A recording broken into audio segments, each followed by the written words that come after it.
Yeah. Ôi, ai ơi.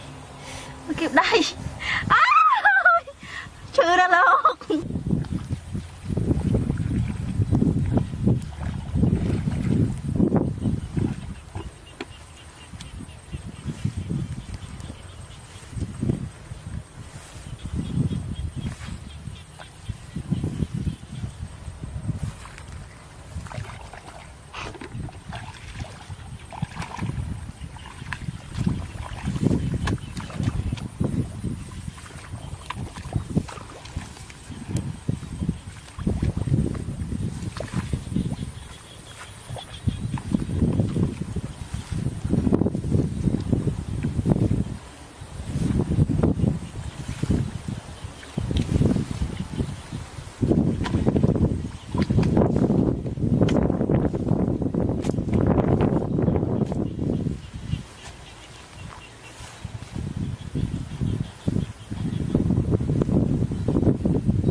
Thông á, từ cái bánh ăn này.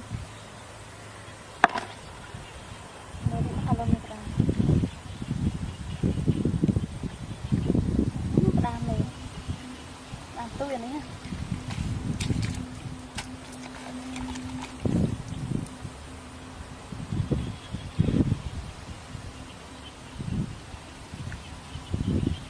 Đưa đường này. Chắc hết á. Yeah. Ôi, ai ơi. Kịp đây. Chưa ra luôn. Thở bao nhiêu? Cái này nha. Đi còn phải cạn.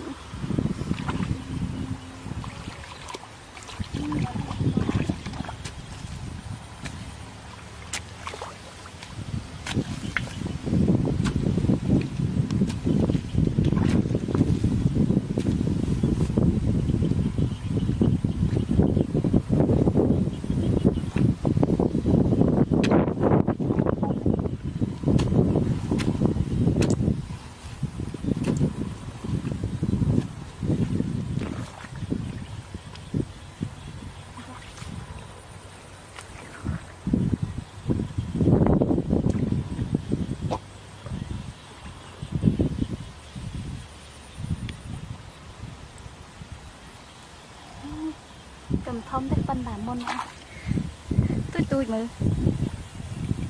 còn là ngay là mồm cái áo trái chen ngon